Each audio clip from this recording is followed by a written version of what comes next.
이것을 알려드림.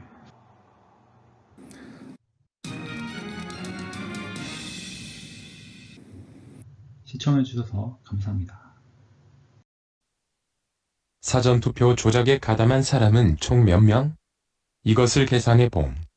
오늘의 주제도 최근 들어 사회적으로 큰 이슈가 되고 있는 부정선거 관련 내용입니다.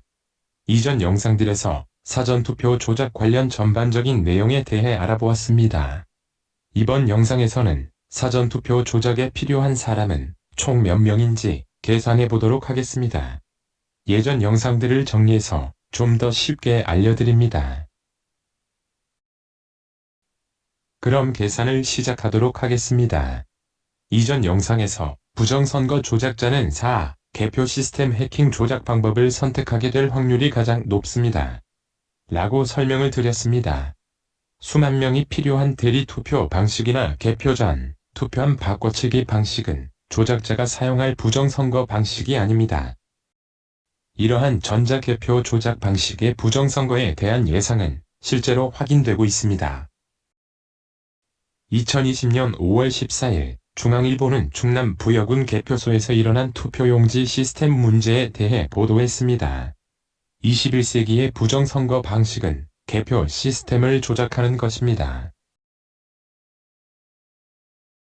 또한 이전 영상에서 개표 이후 별도의 추가 검증 절차가 진행되면 조작자는 증거인멸을 시도하게 될 것이라는 것을 알 수 있습니다. 라고 알려드렸습니다.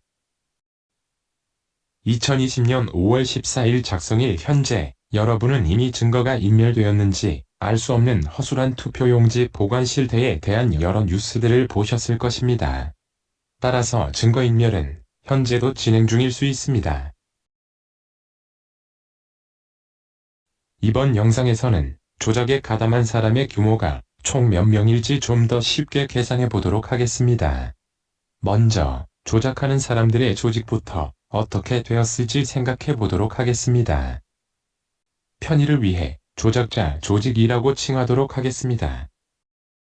처음 이 조작을 구상하고 모든 것을 주도한 어떤 사람이 있었을 것입니다. 우리는 이 사람이 누구인지 모르므로 조작 주동자라고 칭하도록 합시다. 조작 주동자 수하에는 다른 사람들이 있었을 것인데 3명을 가정하도록 하겠습니다. 조작 관리자 2번은 시스템 해킹 조작 관련 담당입니다. 컴퓨터 전문 인원들을 관리했을 것이라고 가정할 수 있습니다. 조작 관리자 3번은 선관위 관련 담당입니다. 3번 조작자는 선관위의 내부 조력자 관리를 담당했다고 가정할 수 있습니다. 조작 관리자 4번은 물류, 인쇄소 등 실물 투표지 관련 담당입니다. 4번 조작자가 투표함 및 서버 바꿔치기를 수행할 수 있다고 가정할 수 있습니다. 이 경우 3번 조작자는 선관위의 내부 조력자들을 활용하여 2번과 4번 조작자의 활동을 지원할 수 있으므로 양쪽에 모두 관여한다고 볼 수 있습니다. 2번 조작자는 컴퓨터 시스템 조작을 할 수 있는 팀을 구성해야 할 것입니다. 이 팀에는 프로그램 개발자 등 10여 명 정도의 구성원이 필요하다고 생각해 볼 수 있습니다. 3번 조작자는 내부에서 시스템 조작을 지원할 수 있는 사람들을 모집했을 수 있습니다. 이 인원이 5명이라고 가정해 봅시다. 또한 개표 이후 투표함 바꿔치기를 도와줄 인력들이 별도로 필요할 것입니다. 이와 관련해서는 총 10명의 인력이 필요할 것이라고 가정해 봅시다. 4번 조력자는 개표 이후 서버 및 투표함 바꿔치기를 수행할 인원들이 필요합니다.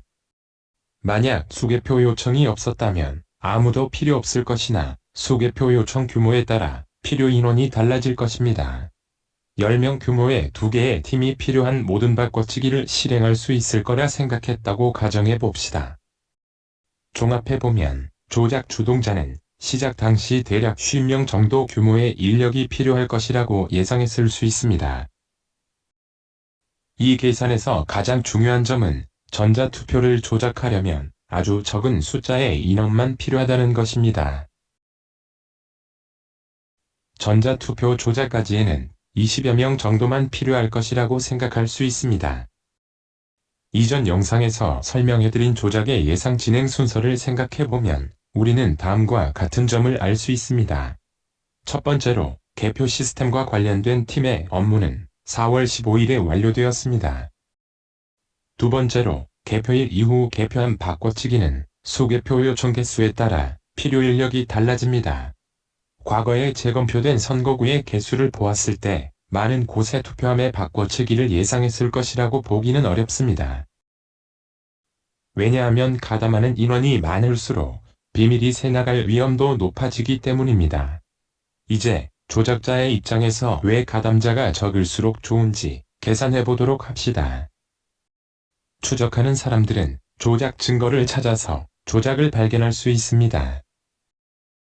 따라서 조작자는 조작의 증거가 적게 남기를 바랄 것입니다. 이전 영상에서 설명드렸듯이 추적자가 발견할 수 있는 증거에는 인적 증거와 물적 증거가 있습니다. 가담자의 수가 많을수록 자백하거나 비밀이 누설될 가능성이 높아질 것입니다. 따라서 조작자는 가담자 수를 최대한 줄이려고 했을 것입니다. 실제 가담자는 50명보다 적었을 가능성도 높습니다.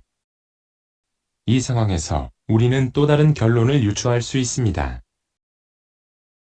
그것은 바로 한국인이 아닌 가담자 비율이 높을수록 자백이나 비밀이 누설될 가능성도 낮아질 것이라는 겁니다. 특히 중국 사람이나 북한 간첩들이 가담자라면 본국으로 돌아간 후 그 주위에 비밀을 누설하여도 그 나라에서만 맴돌 뿐 한국 사람에게 전해지지 않을 것입니다. 따라서 한국인이 아닌 가담자가 여러 명 있을 확률도 있습니다.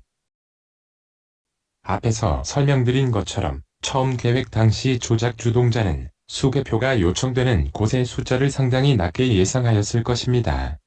따라서 전산 개표 조작 방식의 부정선거에 필요한 총 인원은 50명보다도 적을 것입니다. 오늘의 결론. 전자개표는 부정선거를 더 쉽게 만들었습니다.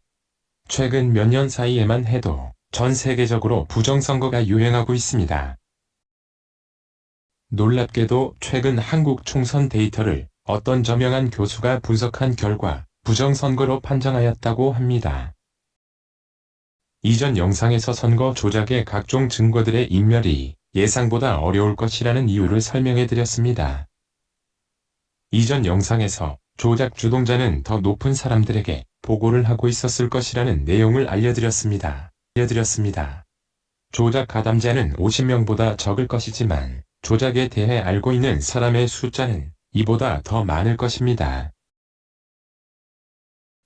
총 몇 명일까요? 누군가는 이미 답을 알고 있을 것입니다. 구독과 좋아요를 클릭해주세요.